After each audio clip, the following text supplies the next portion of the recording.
Ya, hari ini kita akan belajar kebenaran firman Yahweh dengan pengajaran Sabat Februari 18, 2023 untuk waktu US dan Februari 19, 2023 untuk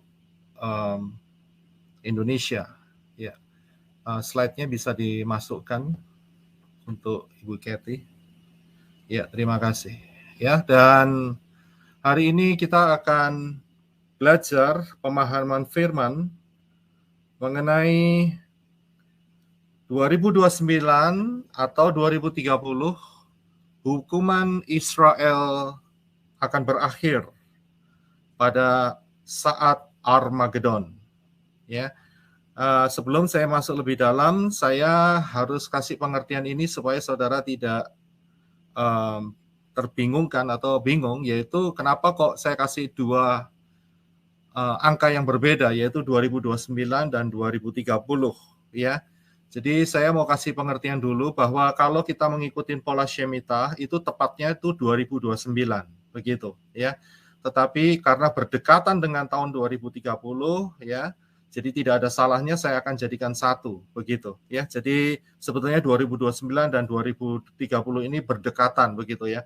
Dan juga karena perhitungan kalender itu 2000 tahun yang lalu ada yang namanya tahun nol gitu ya. Sebetulnya tidak ada tahun nol.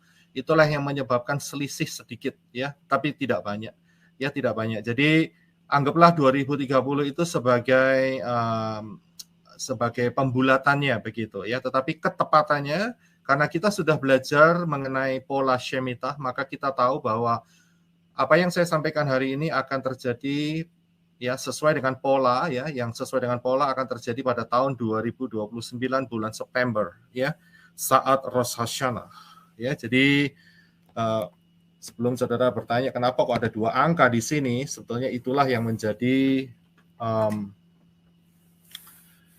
menjadi kendala, ya sedikit kendala, saya bilang bukan kendala karena cuma selisih waktu sedikit saja ya, jadi saudara paham. Nah, kita akan masuk lebih dalam mengenai hukuman Israel berakhir di tahun 2029 atau 2030 ya. Ketepatannya adalah 2029. Kita akan masuk, yaitu bahwa hal ini kita tidak bisa lepas dari pola Ibrani. Sekali lagi terus saya ulangi bahwa untuk mengenal kebenaran firman yang benar, kita harus kembali ke dalam akar Ibrani yang benar ya. Jangan ikutin akar Ibrani yang salah. Jadi akar Ibrani yang benar adalah Torah, Nevi'im, Ketuvim, Tanak, ya, dan juga Brit Harasah. Dan kemudian pola Ibrani yang menyeleweng dari pola yang benar adalah Talmud, ya. Talmud itu kebanyakan menyeleweng, tapi mereka masih tetap ada beberapa hal yang mereka gunakan daripada Tanak, dan juga oral law, ya, hukum yang diucapkan, dan itu berhubungan dengan yang saudara lihat biasanya kebanyakan 90% daripada orang-orang Yahudi sekarang ini adalah dari rabbinik ya, dari rabbinik. Rabbinik itu ya istilahnya kelanjutannya dari Talmud dan oral law tadi ya. Jadi itu salah Saudara. Jangan ikutin yang itu ya, nanti tersesat.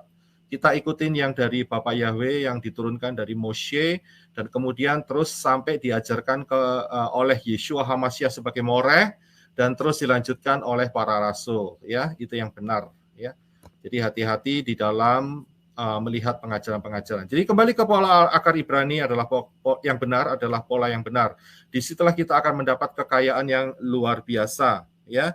Jadi kalau kita mau mendapatkan kekayaan, pengertian ya, apa yang Bapak Yahweh sembunyikan di dalam Tanak dan Brit Kadasa, kembalilah ke pola Ibrani yang benar, maka saudara akan menuai kekayaan yang limpah luar biasa dan sangat dahsyat, sehingga kita tidak gampang digoyahkan, kita tidak gampang dijatuhkan dengan pengajaran-pengajaran palsu dan sebagainya ya, pengajaran-pengajaran yang mirip-mirip seolah-olah ilahi begitu ya, tetapi sebetulnya ujungnya adalah maut ya. Jadi kita harus betul-betul hati-hati di dalam zaman akhir ini. Dan pilihlah pola Ibrani yang benar, karena pola Ibrani yang benar adalah kaya. Di luar pola Ibrani, mereka miskin dan sangat terbatas.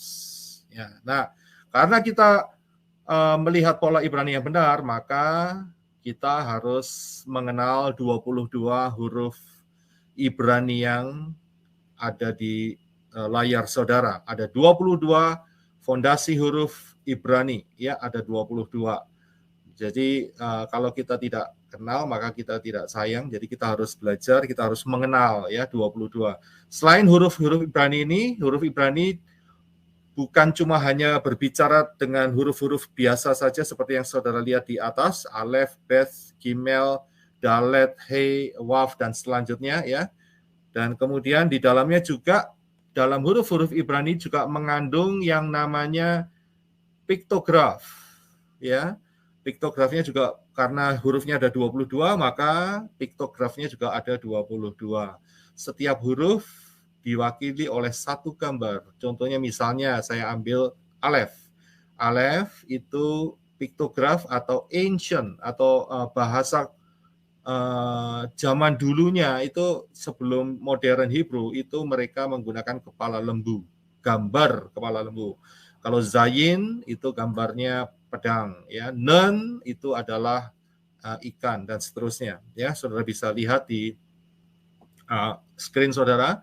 Dan kemudian bukan cuma hanya kata-kata atau bahasa atau huruf Ibrani itu berbicara melalui gambar-gambar saja, akan tetapi juga melalui angka gematria.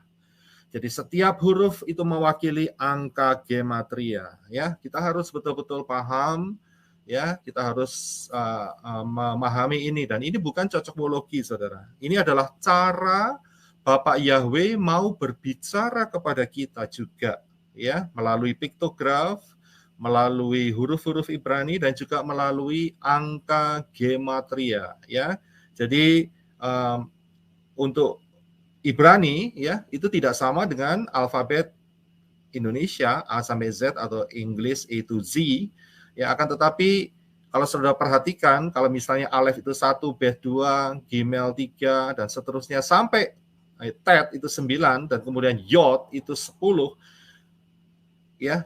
Berikutnya setelah Yod itu 10, itu tidak 11, tetapi kelipatannya, yaitu 20, 30, 40, sampai 90, dan setelah itu bukan sampai 90, sampai 100, setelah 100 tidak ke 110 atau 101, melainkan kelipatannya, 100, 200, 300, dan yang terakhir 400, dan seterusnya, ya. Ya, tapi ini adalah fondasi basicnya, ya. Ini adalah angka gematrianya. Jadi kita belajar pola Ibrani yang benar, kita harus paham, kita harus jatuh cinta akan hal-hal ini. Maka kita akan diperkaya oleh Bapak Yahweh. Nah, hari ini kita akan kembali ke topik, yaitu topik kita adalah 2029 atau 2030, hukuman Israel akan berakhir. Nah, fokus kita hari ini adalah melihat satu huruf yang akan mewakili sebuah peristiwa dan perhitungan mengenai hukuman, mengenai banyak hal yang berhubungan dengan hukuman, ya. Nah, huruf apakah itu? Ya, huruf apakah itu? Saya tunjukkan, yaitu huruf Mem, ya, huruf Mem. Saya lingkari supaya saudara, dan saya kasih panah di sana, lingkaran merah, jadi saudara bisa lihat huruf Mem, ya. Nah, huruf Mem ini punya yang namanya piktograf, yaitu mayim, ya. Huruf Mem ini ada piktografnya. Piktografnya itu adalah mayim. Mayim itu apa? Mayim itu air, ya. Air bahasa Indonesia, ya. Bukan air bahasa Inggris, bukan, beda, ya, tulisannya sama. Jadi kalau bahasa Inggrisnya adalah water, air. Dan angka gematrianya itu adalah 40. 40, ya. Jadi saudara pahami dulu, kita sedang fokus kepada satu huruf ini, yaitu huruf Mem, yang piktografnya adalah mayim, air, dan angka gematrianya adalah 40, ya. Nah, kita akan lihat Bapak Yahweh mau bicara apa di dalam huruf Mem ini, yang diwakili dengan piktograf air, Mayim atau angka gematrianya 40. Apa yang Bapak Yahweh mau ungkapkan? Perhatikan yang pertama, kita akan lihat, kita akan buka gemboknya. Nah, kalau saudara melihat, ya, kita akan buka. Nah, kita akan buka, saudara lihat bahwa air itu mempunyai dua makna, ya, dua makna. Ya, yang pertama adalah air yang tenang, saudara.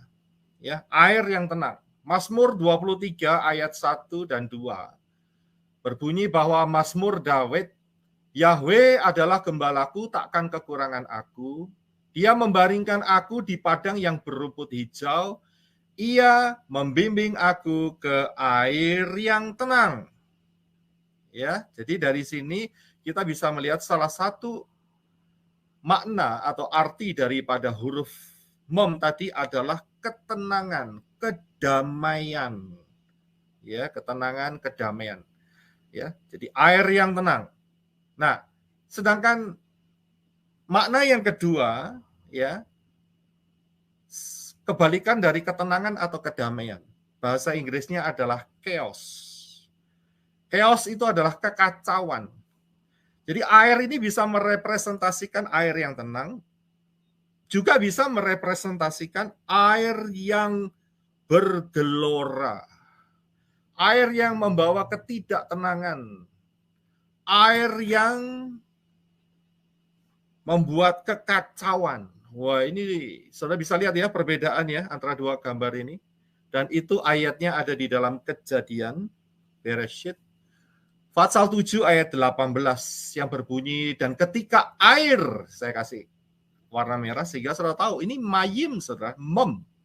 Itu semakin bertambah-tambah naik dan dengan hebatnya di atas bumi, terapung-apunglah bahtera itu di muka air, dan air itu sangat hebatnya, bikin kacau saudara, kekacauan. Bertambah-tambah di bumi dan ditutupinya segala gunung tinggi di seluruh kolong langit sampai 15 hasta di atasnya. Bertambah-tambah air itu sehingga gunung-gunung ditutupinya. Nah, saudara bisa membedakan dari dua gambar yang sebelah kanan dan sebelah kiri. Air yang tenang dan air yang membawa kekacauan. Ya, jadi kalau kita melihat satu kata itu bisa berarti dua makna begitu. Contohnya paling gampang begini. Kalau di dalam bahasa Indonesia saya ngomong kata bisa gitu. Kalau saya cuma ngomong kata bisa begitu saja, saudara pasti akan bingung. Ini maksudnya bisa apa gitu. Bisa yang berarti dapat atau bisa yang berarti racunnya daripada ular. Ya. Jadi sama seperti itu ya. Bahasa Inggris pun juga sama ya. Can itu bisa berarti dapat ya. Juga can itu bisa berarti kaleng ya. Jadi ada seperti itu. Jadi sama di bahasa-bahasa di seluruh dunia ada yang seperti itu begitu ya. Jadi air atau mem itu bisa merepresentasikan ketenangan juga kekacauan. Nah, kalau sudah lihat ayat Mazmur 23 ayat 1 sampai 2 tadi, dikatakan di sana ada air yang tenang, ya. Nah, saya ada pertanyaan, apakah makna damai menurut kebenaran firman Yahweh? Apa makna damai daripada atau ketenangan yang diungkap oleh firman, oleh Tanak dan Brit Kadasa? Ya, tapi sebelumnya kita akan melihat dulu konsep daripada damai yang ada di dunia. Ya.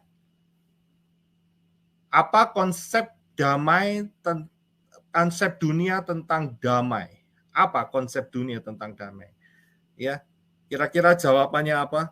Ada yang mau coba menjawab konsep dunia tentang damai itu apa?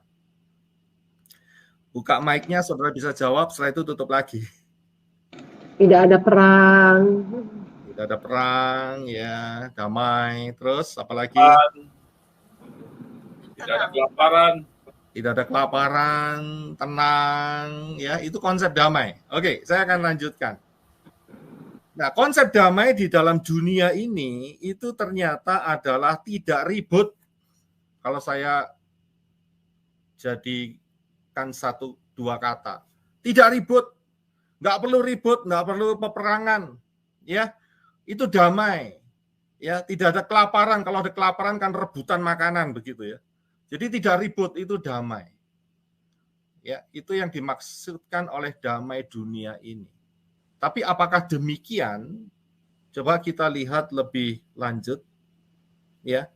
Kalau sudah lihat, ternyata orang-orang mengatakan damai di dunia ini, itu mereka selalu menggunakan lambang. Dan lambang-lambangnya itu adalah seperti yang saya tampilkan di depan, yaitu peace sign. Peace itu kan damai kan? Ya, pernah lihat gambar ini? Saya yakin ada di mana-mana. Tapi apakah masalahnya saudara tahu makna gambar ini? Nah, itu banyak orang tidak tahu, ya. Dan asal pakai begitu saja dengan bangga gitu di kaosnya, ya, di celananya, di tasnya, ya. Terus kemudian stiker ditempel di mobil, di sepeda motor dan sebagainya. Pakai lambang peace sign, damai, tidak ribut, ya. Saudara tahu nggak akar daripada gambar ini? Gambar ini sebetulnya, ingat ya, bahwa ini adalah gambar penghinaan sebetulnya, ya. Penghinaan karena saat itu orang-orang Romawi menghina yang namanya grup kecil, yaitu Kristen, ya. Kita harus pakai Kristen karena mereka nggak kenal namanya Mesianik, jadi pakai Kristen. Dan lambang mereka adalah salib Kristen itu. Jadi mereka hina, penghinaan, ya. Mereka mengadakan penghinaan, yaitu salibnya dibalik dan kemudian dipatahkan. Gambar peace sign ini adalah upside down broken cross. Itu artinya, bahasa Indonesianya salib yang dibalik dan dipatahkan. Begitu. Dulu kita memang pakai salib, tapi sekarang kita sudah dibawa Bapak Yahweh lebih tinggi. Lambang kita bukan salib, tapi lambang kita adalah menorah. Karena itu ada di belakang saya itu, ya, yaitu menorah, ada 7 kaki dian. Ya, tapi buat mereka nggak tahu apa itu menorah. Yang mereka tahu semaksimal mungkin adalah salib, cross. Karena itu mereka balik salibnya dan kemudian mereka patahkan salibnya. Itu sebuah lambang penghinaan. Tapi aneh, hari-hari ini dipercantik oleh si Satan, Hillel Ben Zakar, jadi peace sign. Dan banyak orang ngomong peace sign pakai ini. Ya, ini bukan peace, ini penghinaan sebetulnya, ya. Tapi kita sudah beralih dari salib menjadi menorah. Menorah itu yang betul, yang daripada Bapak Yahweh. Yang kedua, lambang apa yang secara umum selalu nampak di tengah-tengah komunitas di sekitar kita, yang merepresentasikan mengenai peace atau damai, yaitu ini dia, V-sign. Nah, seringkali kalau foto tangannya itu rada gatel kalau nggak kayak gini begitu. Ya, seringkali unjuk 2 jari, ngomong peace, damai dan sebagainya. Itu sebetulnya sama, karena V itu bukan 2. Ya, bukan V victory, bukan. Sebetulnya itu adalah angka 5 Romawi. Angka 5 Romawi adalah penta, dan itu berhubungan dengan pentagram. Saudara tahu pentagram itu apa? Lambangnya setan. Jadi maksudnya apa konsep dunia ini? Damai dengan tidak ribut. Yaitu tidak mau diributkan dengan kebenaran firman daripada Bapak Yahweh, Bashem Adonai Yeshua HaMashiach. Itu maknanya. Karena itu mereka menghina, ya, dengan cara menghina, yaitu salib yang dibalikkan, karena mereka tahunya hanya itu, dan kemudian mereka mempromosikan pentagram, kepala kambing, Behomet, kepala setan.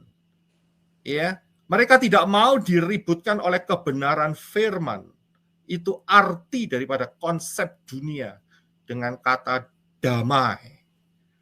Ya, jadi paham ya, mulai hari ini jangan foto model kayak seperti itu. Nah, sekarang saya punya pertanyaan. Apakah Yeshua HaMashiach membawa damai di bumi? Ya, saudara, saya yakin pasti ragu-ragu. Karena saudara mungkin berpikir saya mancing saudara, ini jawabannya apa begitu ya. Enggak, saya akan tunjukkan satu ayatnya. Apakah Yeshua HaMashiach membawa damai di bumi?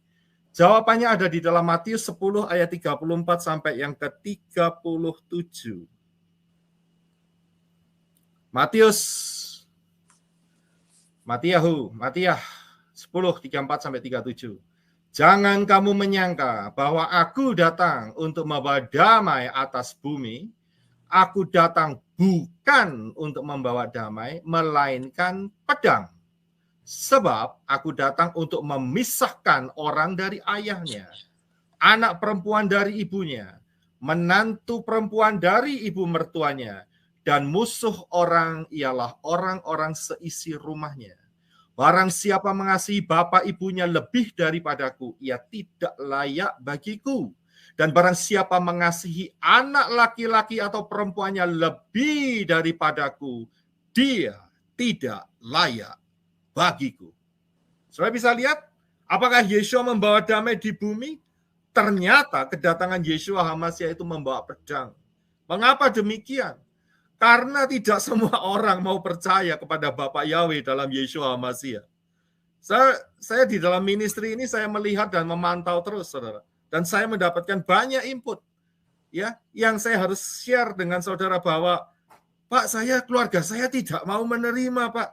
Ya, suami saya keras hati, istri saya keras hati, anak saya keras hati, bantu saya keras hati, ya, orang tua saya keras hati, mereka tidak mau menerima baptisan pembaruan. Mereka tetap merayakan Natal, mereka tetap merayakan Paskah, telur Paskah dan sebagainya, ya. Dan kita kasih tahu yang benar, kelahiran Yeshua HaMashiach bukan saat Christmas. Kelahiran Yeshua HaMashiach adalah saat Sukkoth 15 Tisri, pada saat perayaan Tabernakel, Sukkoth. Ya. Dan mereka tidak mau percaya, padahal saya sudah berulang-ulang. Saya kasih tahu, yang ibu rasakan, yang bapak rasakan, itu juga dirasakan oleh banyak orang. Yes, ya, banyak orang. Bukan sendirian saja saudara merasakan seperti ini. Akan tetapi semua orang juga merasakan bagaimana dalam satu keluarga itu ada yang masih belum percaya. Tapi terus kita kabarkan kebenaran buat mereka. Yeshua HaMashiach sudah mengatakan hal ini sebelumnya. Nah, jadi kalau begitu, apa makna damai menurut kebenaran firman Yahweh kalau begitu? Apa makna damai? Nah, di dalam firman Yahweh ada satu kata yang dipergunakan, kata damai. Kata apa itu kira-kira? Ada yang tahu? Saudara bisa buka mic saudara yang bisa menjawab. Kata apa?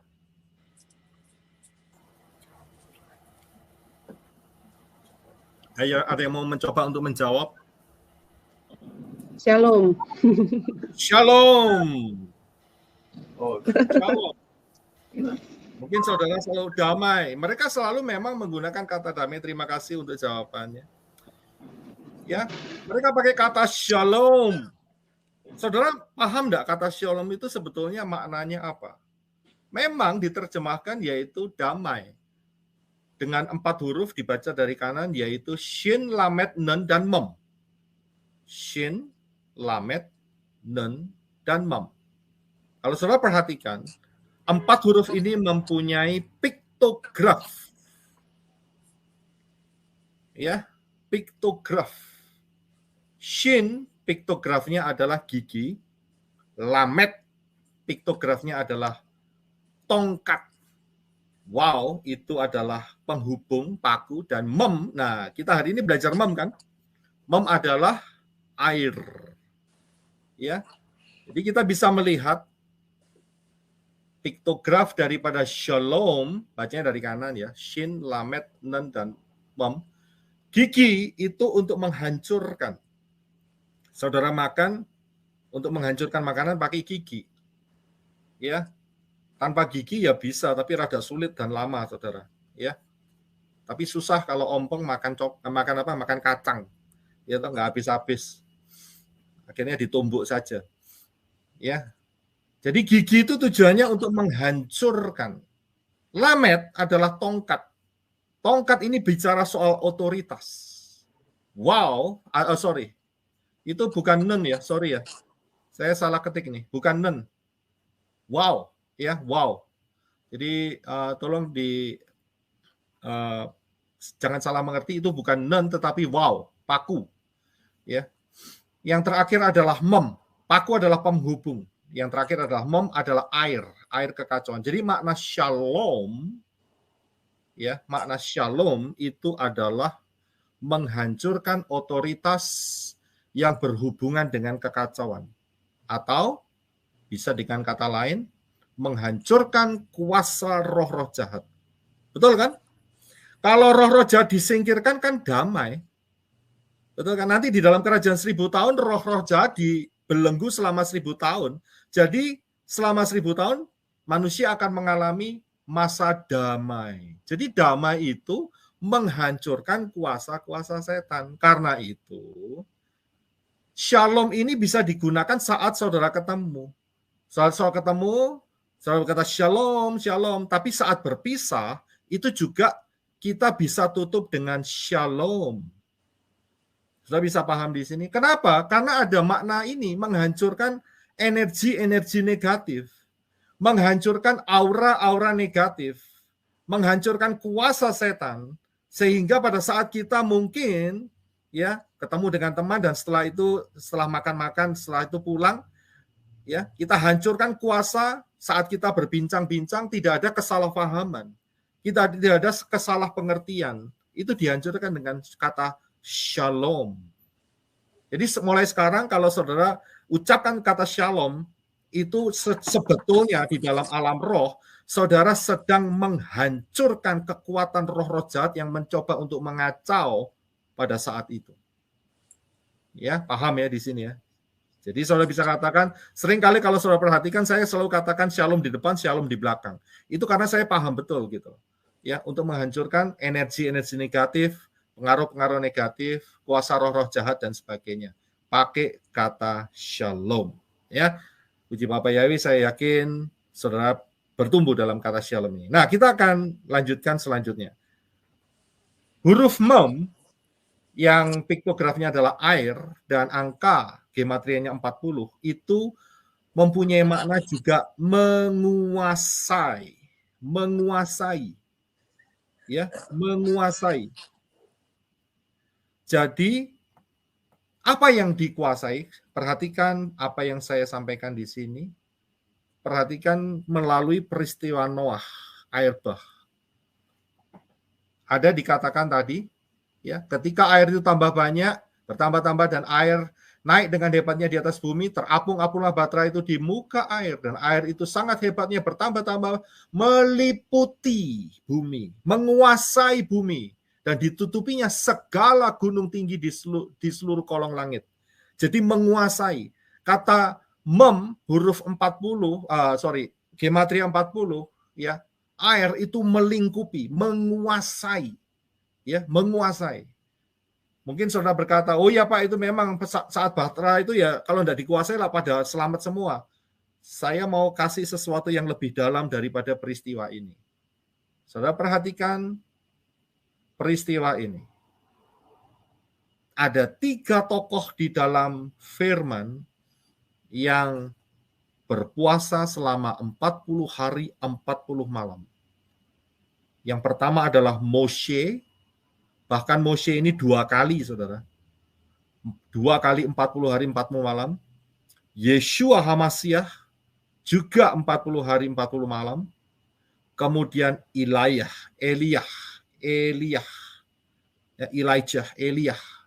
itu juga 40 hari 40 malam. Ya, mereka menguasai alam roh. Mereka menguasai tubuhnya di dalam puasa 40 hari 40 malam. Dan saya percaya bukan satu kebetulan. Saat Kefa, Yohanes dan Yakobus diajak Yeshua untuk naik ke atas bukit, maka tampaklah 3 orang di sana, yaitu Yeshua, Moshe, dan Elijah. Ya, kata Kefa kepada Yeshua, Matius 17 ayat 4. Tuhan, betapa bahagianya kami berada di tempat ini. Jika Engkau mau, biarkanlah kudirikan di sini 3 kemah, 1 untuk Engkau, 1 untuk Moshe, dan 1 untuk Elia. Saudara bisa lihat, merekalah 3 orang yang total menguasai ya alam roh dan alam nyata ini. Ya, Moshe adalah lambang daripada Torah, ya, dan kemudian Elia itu adalah representasi daripada nabi-nabi. Ya, luar biasa. Menguasai. Yang berikutnya, kalau saudara perhatikan, apa yang saudara saya sampaikan di depan ini ada gambar mengenai perayaan buah sulung. Dan kalau saudara lihat perayaan buah sulung, berarti ini berhubungan dengan 7 hari raya. Selama 40 hari, sejak perayaan buah sulung sampai kenaikan Yeshua HaMashiach, itu ada 40 hari. Ya, Bapak Yahweh menggunakan huruf mem ini, ya, dengan gematria 40 ini untuk berbicara kepada kita, ya, untuk berbicara pada kita bahwa selama 40 hari mempelai Yeshua HaMashiach saat itu, yaitu rasul-rasul, tidak dibiarkan seorang diri, tidak ditinggal begitu saja, tetapi Yeshua melakukan banyak hal. Ya, Kisah Para Rasul 1 ayat yang ketiga. Kepada mereka ia menunjukkan dirinya setelah penderitaannya selesai. Kapan penderitaannya selesai? Yaitu pada saat 14 Nisan, Pesah. Ya, selesai dalam hari ini dia bangkit pada hari yang ketiga, yaitu Sabtu sore. Dan dengan banyak tanda dia membuktikan bahwa dia hidup. Jadi Yeshua itu tidak cuma ketemu dengan Thomas, 2 orang yang ke Emmaus, kemudian 11 rasul karena 1 hilang masuk Gehenna, ya kan, si Yudas Iskariot. Ya, kemudian hanya itu saja, tidak. Dikatakan di dalam Kisah Para Rasul ini dia berulang-ulang, ya. Sebab selama 40 hari, kembali lagi huruf 40. Angka 40. Dia berulang-ulang menampakkan diri dan berbicara kepada mereka tentang kerajaan Elohim. Yeshua mempersiapkan murid-murid rasul-rasul saat itu setelah kebangkitannya 40 hari, saudara.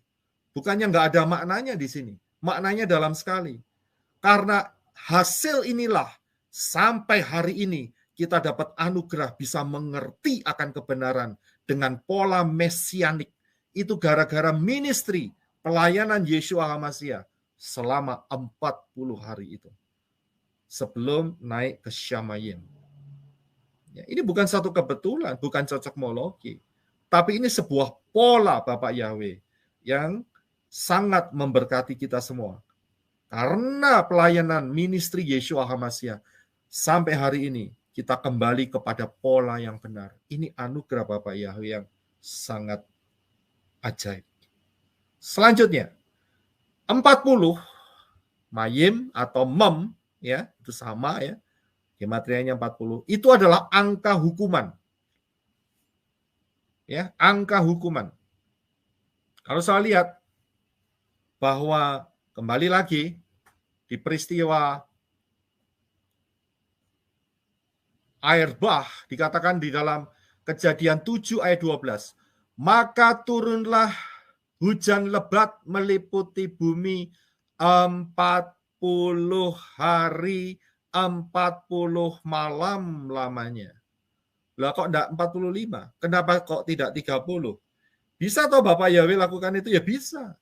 Kok enggak 50? Kok enggak 60? Kok enggak 100? Mengapa kok jelas Bapak Yahweh katakan tulis Moshe peristiwa ini 40 hari 40 malam lamanya.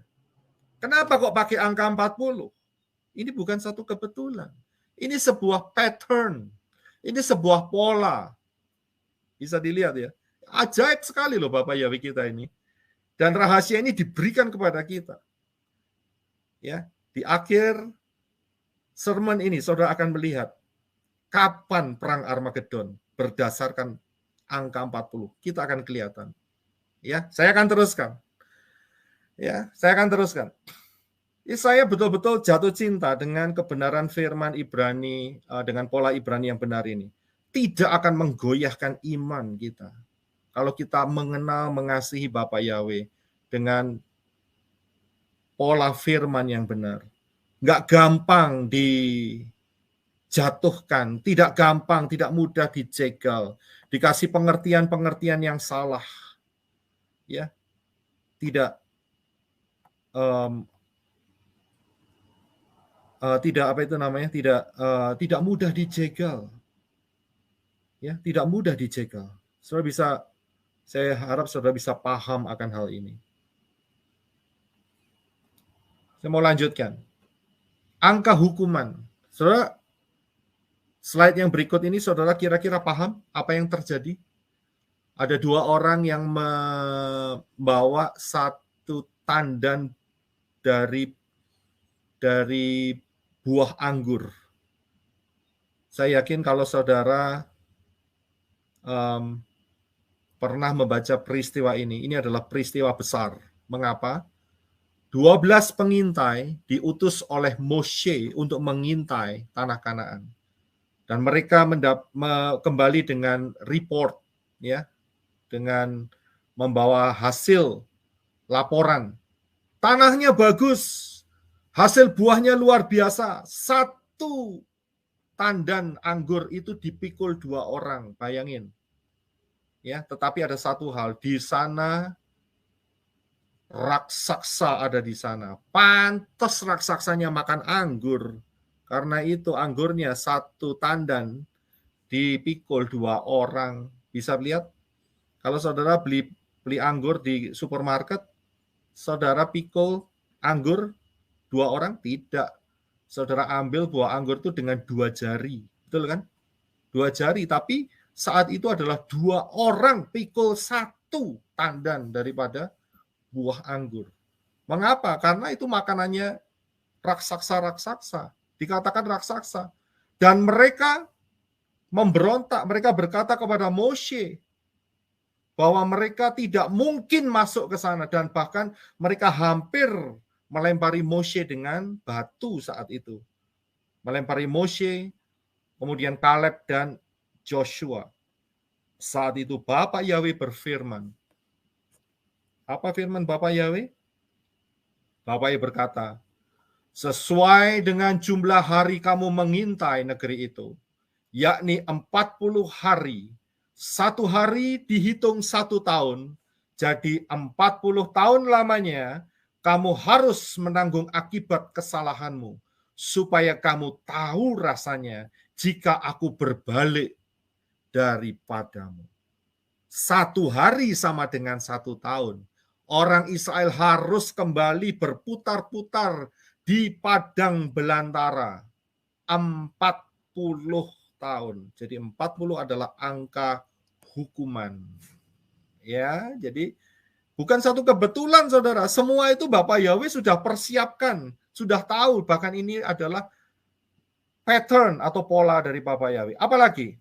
Nah, kita akan sedikit belok, yaitu di cerita tentang Yonah.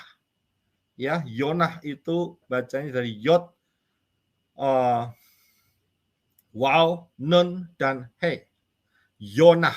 Ya, ada apa di peristiwa Yonah ini? Kita akan lihat apa rahasianya. Lukas 11 ayat 30 dikatakan bahwa sebab seperti Yonah menjadi tanda untuk orang-orang Niniwe, demikian pula lah Anak Manusia, Yeshua HaMashiach, akan menjadi tanda untuk angkatan ini. Jadi Yonah adalah tanda untuk Niniwe, Sedangkan Yeshua adalah tanda untuk angkatan 2000 tahun yang lalu, bukan angkatan sekarang ini. Ingat ya, jadi hati-hati kalau baca firman.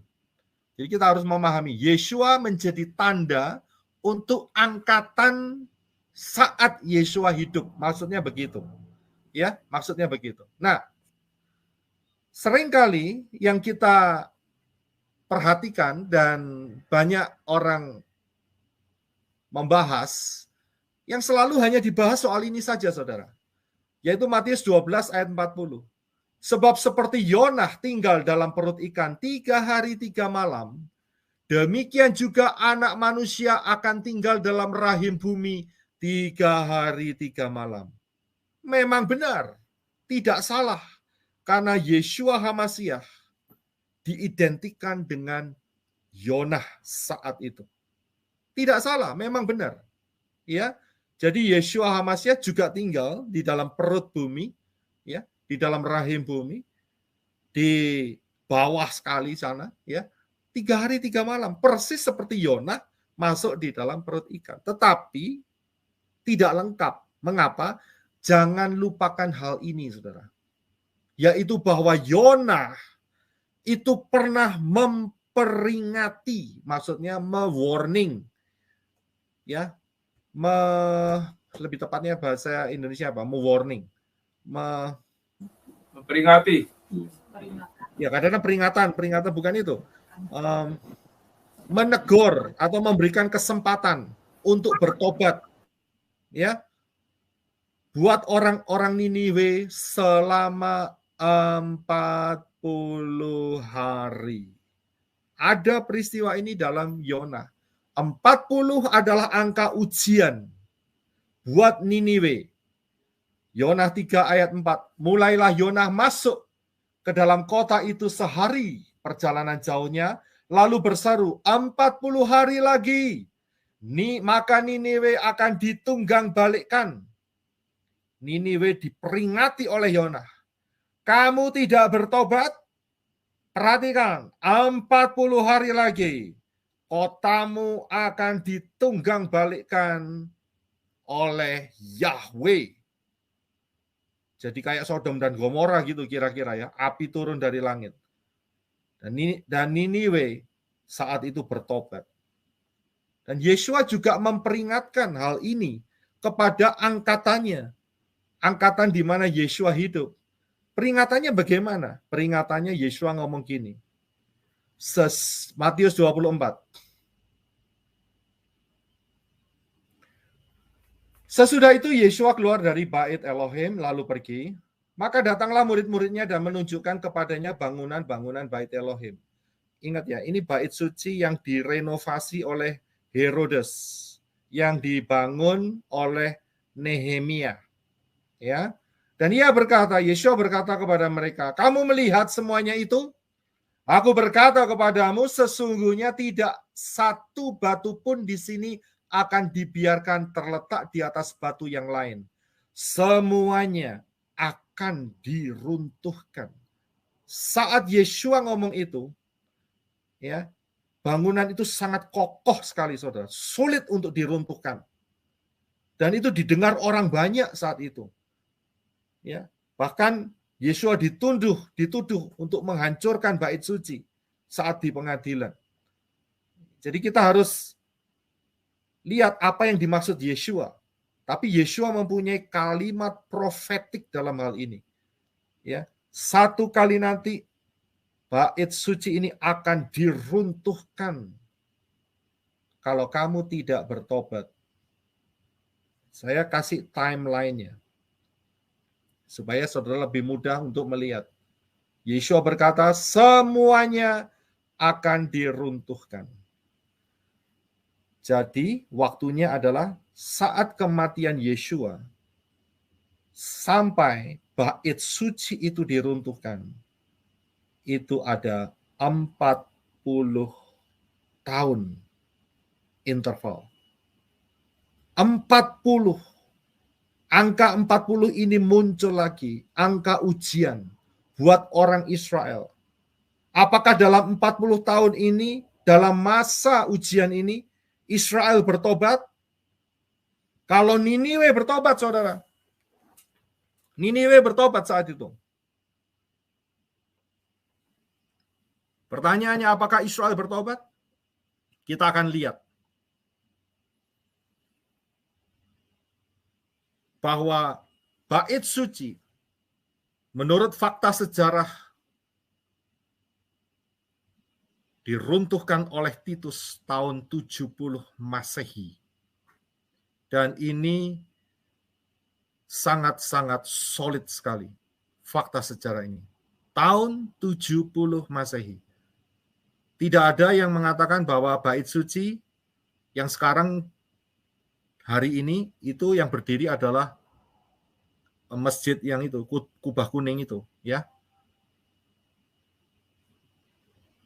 Tidak ada yang mengatakan bahwa bait suci ini diruntuhkan tahun 75 Masehi begitu, tidak ada.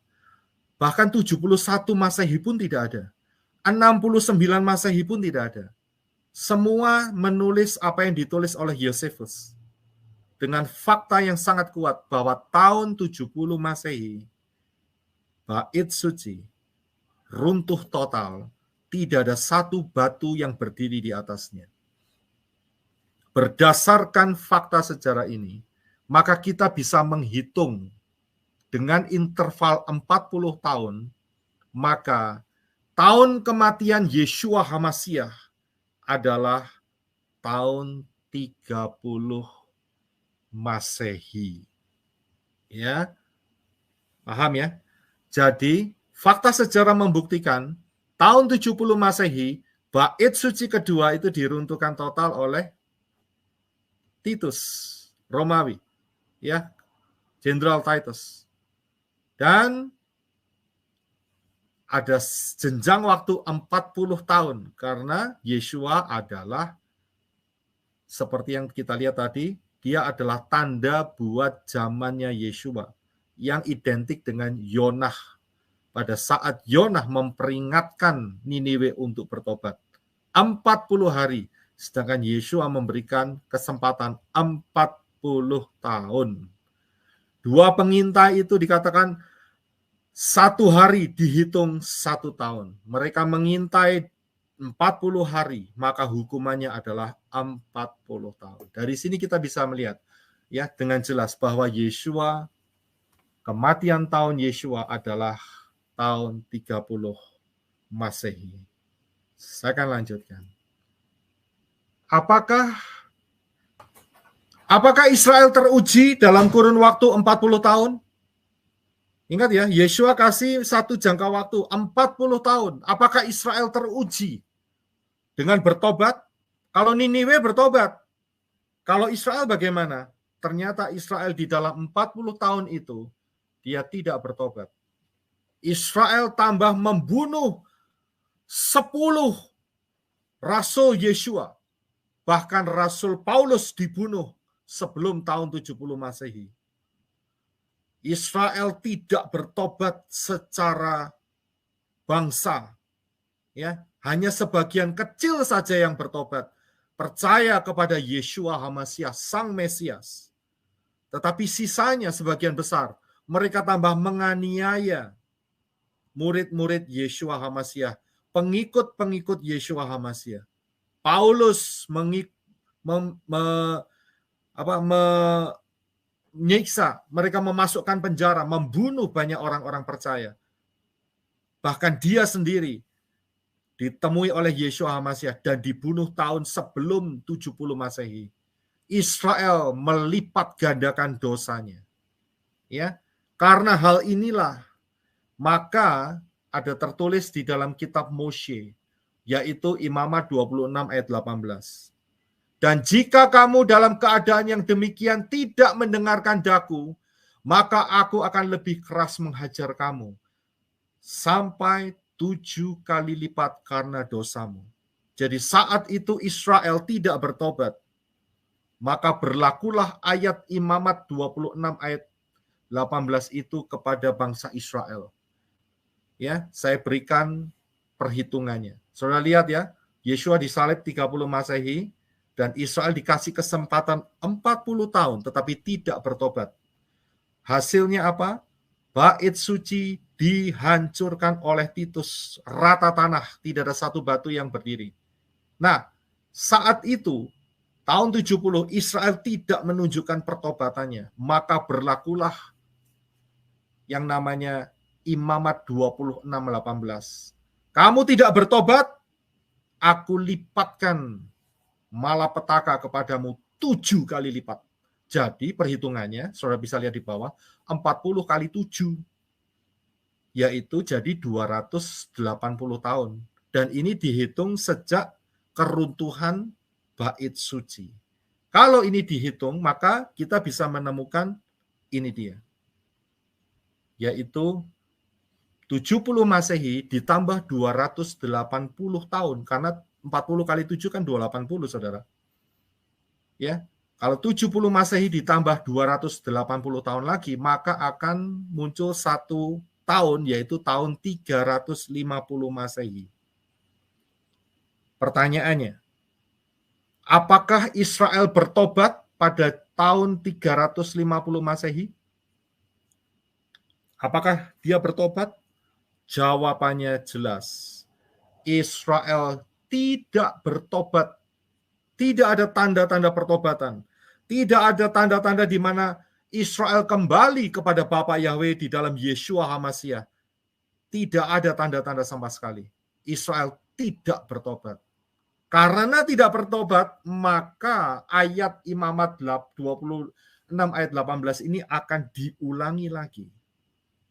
Ya, karena tidak bertobat, pokoknya tidak bertobat, diulangin lagi, saudara. Itu cara Bapak Yahweh menghajar Israel. Kamu nggak tobat, tak kasih waktu 40 tahun, nggak tobat, tak kali 7. Nggak tobat lagi, tak kali 7 lagi. Ya, sehingga Imamat 26:18 berlaku lagi. Dan jika kamu dalam keadaan yang demikian tidak mendengarkan daku, maka aku akan lebih keras menghajar kamu sampai 7 kali lipat karena dosamu. Perhatikan bagian yang saya berikan. Di sini kita bisa melihat Israel dikasih peringatan 40 tahun tidak bertobat. Dikasih kesempatan 7 kali, yaitu tadi sampai tahun 350 tidak bertobat. Maka dikali 7 lagi. Perhatikan panah di bagian bawah saya lingkari angka 7 dengan lingkaran merah. Ini adalah 7 yang kedua. Karena saat di tahun 350 Israel tidak bertobat. Maka dikali 7 lagi. Dan perhitungannya adalah 40 dikali 7 dikali 7. Total hukuman yang harus dijalani Israel, total hukuman adalah 1960 tahun. Dan itu dihitung sejak kejatuhan, keruntuhan Yerusalem, termasuk bait suci yang ada di atasnya. Runtuh.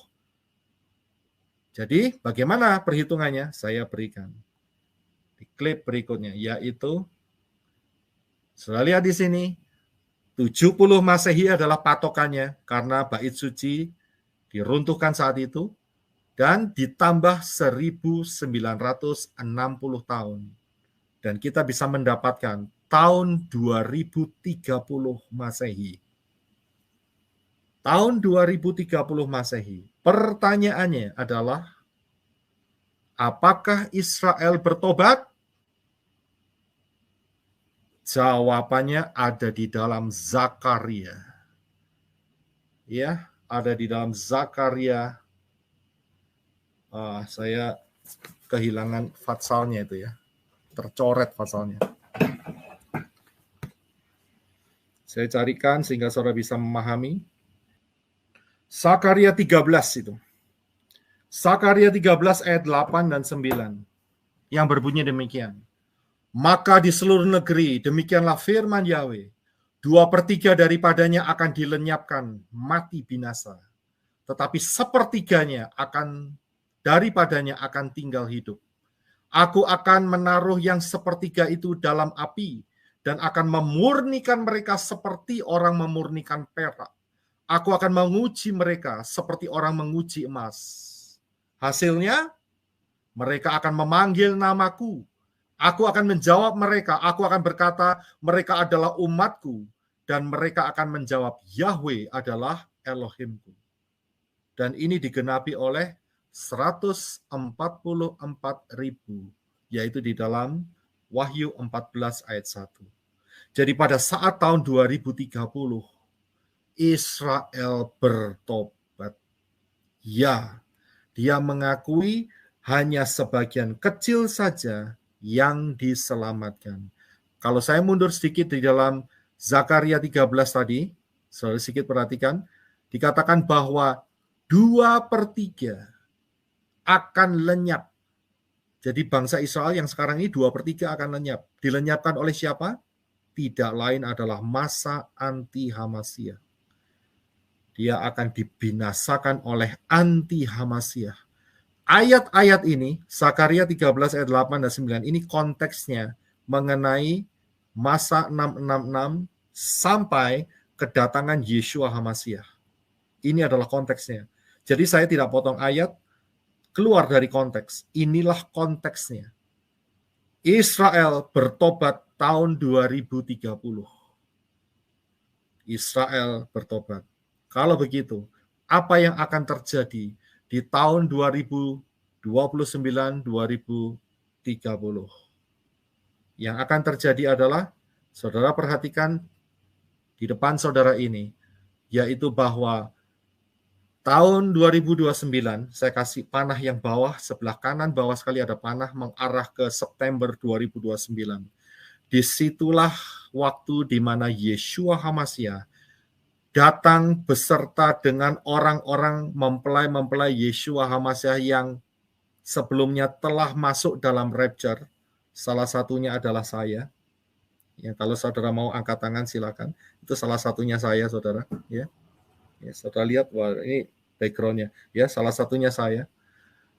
Itu nanti akan datang kembali beserta dengan Yeshua Hamasyah sebagai pemimpin untuk perang Armageddon. Dan disitulah Israel diselamatkan. Jadi masa anti-Hamasyah, kalau saudara lihat di lingkaran, setengah lingkaran yang bagian kanan, itu ada 3,5 tahun kedua, masa 66, dan juga namanya masa anti-Hamasyah. Itu namanya juga masa penyaringan Israel. Tadi kita sudah baca ayatnya di dalam Zakaria 13 ayat 8 sampai 9. Masa 66 adalah masa penyaringan 2/3 dari Israel, dan yang sepertiga akan dimurnikan lagi sampai tinggal 144.000. Ya, saya pernah membawakan satu kebenaran firman di channel Yosef Roy yang berjudul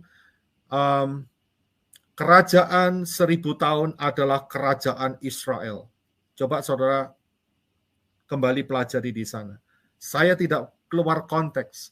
Kedatangan Yeshua Hamasyah bukan untuk orang Goyim saat Armageddon. Kedatangan Yeshua Hamasyah saat Armageddon, perang Armageddon ini untuk memerangi orang-orang Goyim. Ya, yang mereka akan menghancurkan Israel juga sisanya, tapi Yeshua menyelamatkannya. Ya, jadi saudara paham di sini, inilah Armageddon. Yeshua Hamasyah datang memerangi orang-orang Goyim, anti Hamasyah. Ya, jadi sangat-sangat jelas sekali ini yang akan terjadi. Dari perhitungan di atas 40 kali 7 kali 7, ya. Kalau saudara belum paham, saudara repeat lagi, ulangin lagi. Jadi saudara bisa paham. Nah, saya akan kasih saudara bonus. Ya, bonus pengertian sebelum kita berakhir. Ya, saya bukakan satu kotak bonus buat saudara. Perhatikan, kita kembali lagi di masa zaman Noah. Di masa air bah, ya, di masa air bah. Saudara perhatikan. Di sini dikatakan bahwa Kejadian 6 ayat yang ke-7. Ya, berfirmanlah Yahweh, Aku akan menghapus manusia yang telah kuciptakan itu dari muka bumi, baik manusia maupun hewan, dan binatang-binatang melata dan burung-burung di udara. Sebab aku menyesal aku telah menjadikan mereka. Ini adalah event global. Ya, bukan lokal. Event global. Dan kemudian dilanjutkan dalam Kejadian 7:24. Dan berkuasalah air itu di atas bumi 150 hari lamanya. Kalau saudara perhatikan, mengapa ayat ini ditulis.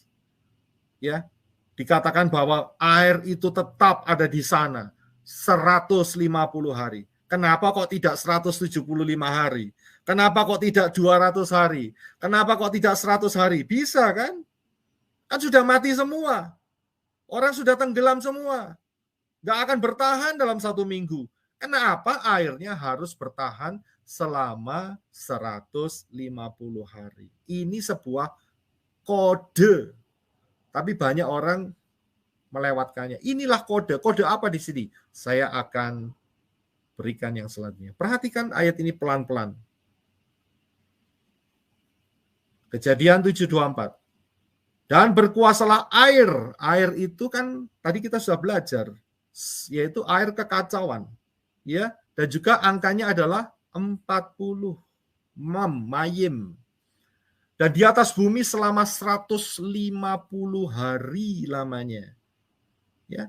Air itu adalah Gematrianya 40. Dan dia berkuasa 150 hari. Jadi kalau kita bisa lipat gandakan 40 dikali 150, maka akan keluar satu angka yaitu 6.000. Ini sebuah profetik, saudara. Ini sebuah kode. Seharusnya kita sadar, saudara. 6.000, ada apa dengan 6.000? Perhatikan. Sejak Adam jatuh dalam dosa, sampai kedatangan Yeshua HaMasiah yang kedua, Perang Armageddon, bumi ini kacau. Bumi ini kacau. Sampai hari ini kacau. Saudara berkata, Pak, saya lagi tenang. Ya untung kamu lagi tenang. Coba ada di Ukraine, kacau. Betul nggak? Coba ada di Syria, ada di Turki, kena gempa bumi, kacau enggak? Kacau. Jadi sejak kejatuhan Adam sampai kedatangan Yeshua HaMasiah, yang kedua, Perang Armageddon, bumi ini kacau selama 6.000 tahun. Dan nanti bumi ini akan mengalami masa damai setelah Yeshua HaMasiah turun ke muka bumi ini, menjejakkan kakinya di Bukit Zaitun, mengalahkan anti HaMasiah, dan Yeshua HaMasiah memerintah dalam kerajaan 1000 tahun. Baru damai. Tetapi 6.000 tahun kacau. Mungkin saudara tanya, bagaimana cara perhitungannya, Pak? Petajamannya. Perhitungannya adalah kembali lagi seperti apa yang saya telah jelaskan di atas. Saudara perhatikan bahwa Yeshua HaMasiah berdasarkan fakta sejarah keruntuhan Bait Suci 70 Masehi oleh Titus, maka Yeshua HaMasiah mati tahun 30 Masehi. Dan kita taruh Yeshua di tahun 30 Masehi, Yeshua mati. Saudara tahu tahun sekarang, hari ini kita tahun berapa? Tahun berapa hari kita? Tahun 2023. Kalau dihitung sejak tahun 30 sampai tahun 2023, berarti kita kurang 7 tahun, saudara.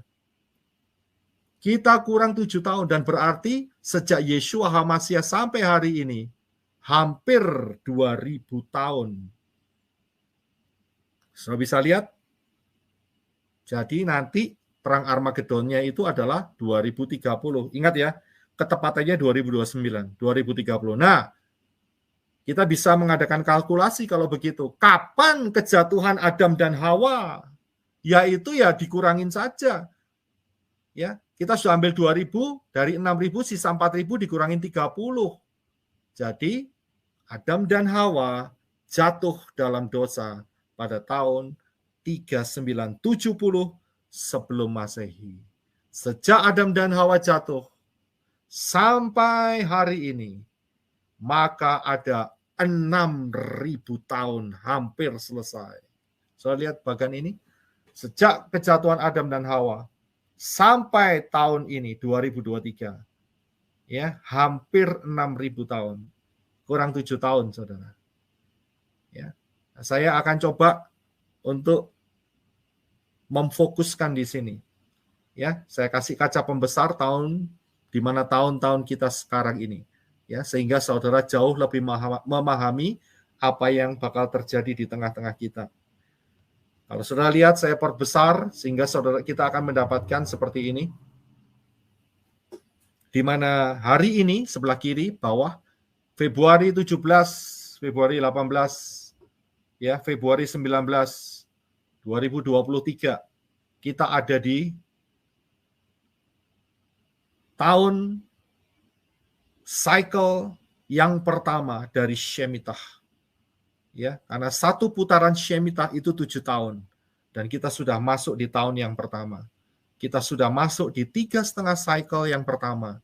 Kita sedang menuju satu titik, yaitu rapture yang akan terjadi 3 tahun lagi. Yaitu dengan perhitungan adalah saat Maret 2026, sekitar Maret, ya, atau tahun Ibraninya Nisan 5786, ya, bulan Nisan. Disitulah rapture Bapak Yahweh dengan berdasarkan pola ini akan mengangkat kita semua. Ya, jadi kita bisa paham bahwa ini bukan cocokmologi, tetapi ini sebuah perhitungan pola yang telah ditetapkan oleh Bapak Yahweh. Karena itu, bagaimana supaya kita bisa diselamatkan? Ingat, Yohanes 4:22 dikatakan bahwa keselamatan dari bangsa Yahudi. Yoel 2:32 berkata bahwa siapa yang berseru dalam nama Yahweh akan diselamatkan. Hari-hari ini kita sudah dibawa akan pengenalan nama pemilik Syamayim, yaitu Yahweh di dalam Yeshua HaMashiach. Bukan lagi si A, si Arab, bukan lagi si Y, si Yunani, bukan lagi. Karena itu kita harus memanggil dengan nama yang benar dan dibaptis sebagai pernyataan bahwa kita dimiliki dan dimeterai di dalam nama yang benar, yaitu Yahweh di dalam Yeshua HaMashiach dan juga di dalam Ruach Yahweh Elohim. Setelah itu berjalanlah bersama-sama dengan Bapak Yahweh, belajar kebenaran firman, ya. Jangan ikutin pola-pola duniawi. Jangan menyimpan berhala-berhala. Jangan terpaut hatimu terhadap mamon. Ya, Yeshua berkata, kamu tidak bisa menyembah kepada dua tuan. Yang satu kepada Elohim, yang satu kepada mamon. Tidak bisa. Perhatikan, jangan ada kebencian. Jangan ada benci. Jangan menyimpan kesalahan, kebencian. Orang yang tidak bisa mengampuni, Yeshua juga tegaskan, dosamu juga tidak diampuni. Belajar kebenaran firman, perubahan karakter, ya, rendahkan diri dan minta terus ada di dalam anugerah keselamatan Bapak Yahweh Bashem Adonai Yeshua HaMashiach. Dan saudara, saat pengangkatan kita akan terangkat atas anugerah Bapak Yahweh dan kita akan tinggal di Syamayim dengan tubuh kemuliaan sampai selama-lamanya, tidak lama lagi. Ya, tidak ada yang kita harapkan di dunia ini. Kita akan tinggalkan dunia ini karena dunia ini toh satu kali nanti akan dihabisi dengan ash, dengan api. Ya, jadi berjaga-jagalah. Melalui perhitungan ini kita melihat lagi satu ketepatan, ya, bahwa 2029, 2030, tepatnya 2029 adalah saat di mana Armageddon terjadi, dan 3 tahun sebelum itu kita akan diangkat masuk di dalam Syamayim, menerima mahkota-mahkota yang disediakan oleh Bapak Yahweh. Haleluya. Amin. Terima kasih. Shalom.